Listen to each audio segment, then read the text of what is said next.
अस्सलाम वालेकुम वकार भाई, क्या हाल है आपके? वालेकुम अस्सलाम। अल्हम्दुलिल्लाह बिल्कुल ठीक। वकार भाई, आज मैंने एक सूरह अनफाल की एक आयत पढ़ी। वो आयत तो उस ज़माने में यानी कैदियों के मुतल्लिक है। जंग बदर के जो कैदी बने कुरैश के लोगों में से।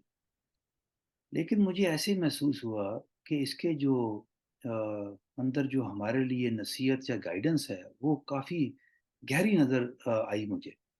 तो मैं आपसे उसका तर्जुमा पढ़ता हूँ। तो आप पहले ज़रा प्लीज़ इसके ऊपर कुछ रोशनी डालें।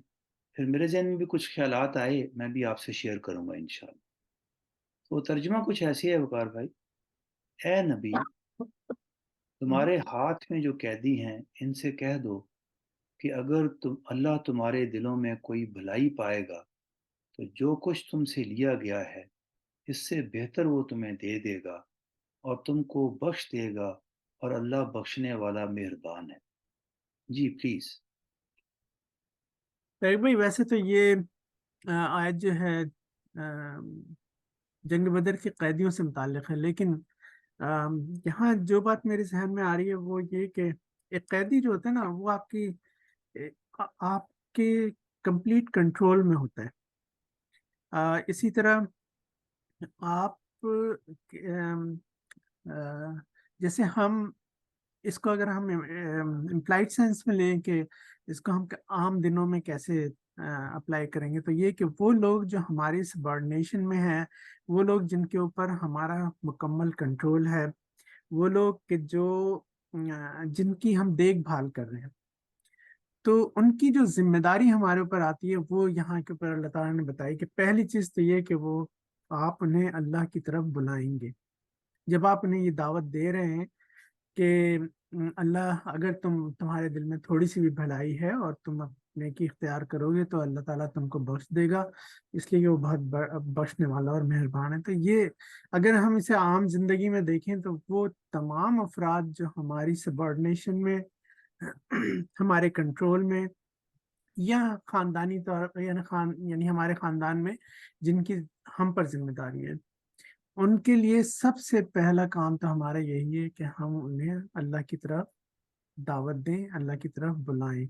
ये एक बहुत बड़ी जिम्मेदारी है कि जो लोग हमारी सबॉर्डिनेशन में हैं, या वो हमारे अंडर आते हैं किसी भी सूरत से, या हमारे ऊपर उनकी जिम्मेदारी है, तो उन्हें अल्लाह की दावत देना, आग से बचाना, ये मेरी और हर उस फर्द की जिम्मेदारी है कि जो इस मुकाम पर खड़ा हुआ है, कि जहाँ वो लोगों के ऊपर कुछ लोग उसके कंट्रोल में हैं या उनकी जिम्मेदारी उस फर्द के ऊपर है। ख़त्म होगी वकार? अच्छा। तो वकार भी मेरे जहन में भी कुछ ऐसी बातें आई। मैं भी आपने जो ऑलरेडी काफ़ी चीज़ें कवर कर दी हैं, मैं इसको ज़रा अपने समझ के बेसिस पे ज़रा अप्रोच करता हूँ।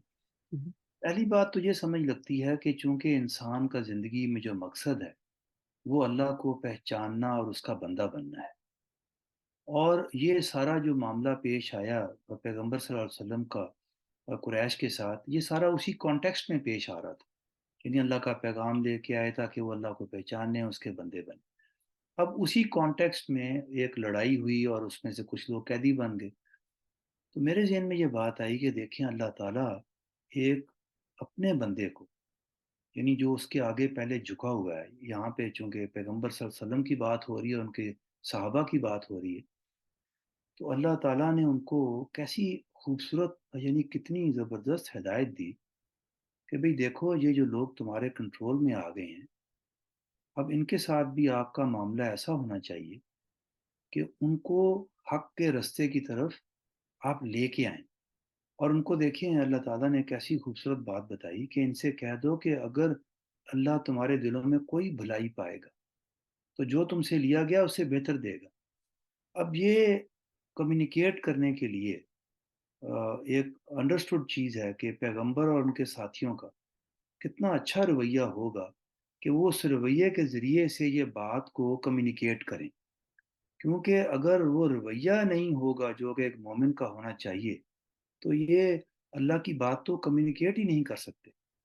تو اس کو جو آگے جس طرح آپ نے بات کی implied meaning for us today in 21st century اور یا آگے جو ہمارے بعد لوگ آئیں گے، تو اس سے یہ پتہ چلتا ہے کہ ہم زندگی میں کہیں پر کسی حالات کے اندر کسی پر بھی ہمارا اگر کنٹرول ہے، فیملی، جاب کے حوالے سے، ایون کہ ملکوں کے حوالے سے، تو ہر جگہ اللہ کے جو بندے ہیں وہ اپنے کانڈکٹ کے اندر یہ دکھانے کی کوشش کریں گے یا کرنی چاہیے ان کو کہ ہم اللہ کے بندے ہیں، یعنی اللہ کا بندہ ثابت کرنے کے لیے ان کو وہ سارے کام کرنے چاہیے یا ان کے لیے ضروری ہیں کہ ان کے اندر لوگوں کو خدا نظر آئے، یعنی یہ خدا کا بندہ ہے۔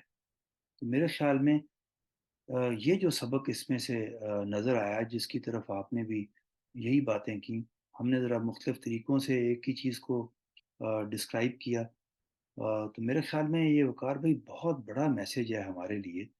تو مجھے اس کا اس طرح بھی احساس ہوا کہ اگر اس آیت کو آپ سرسری طور پر پڑھ جائیں تو آپ کو شاید ایک انسان کو، یعنی وہ چیزیں شاید نظر نہ آئیں جس کو کہ جاننے کے لیے ایک انسان کو جس طرح خدا اللہ تعالیٰ قرآن میں فرماتے ہیں کہ بھئی میری آیات پر تدبر کرو، افلا یتدبرون۔ میرے خیال میں تدبر کا نتیجہ ہے کہ ایک انسان اللہ کی آیات کی گہرائی میں اتر کر ہر زمانے میں اس سے امپلائڈ میننگ اپنے زمانے کے لیے میننگز کو آسانی سے نکال سکتا ہے۔ وقار بھائی یہ میرے خیالات تھے، کچھ اگر آپ کچھ کہنا چاہیں تو آپ کہیے، ادروائز ہم پھر نیکسٹ بھی ٹائم۔ میرا خیال ہے کہ ہم نے اسے کور کر لیا، جو بھی اس آیت کا جو میسج ہے وہ ہمیں مل گیا الحمدللہ۔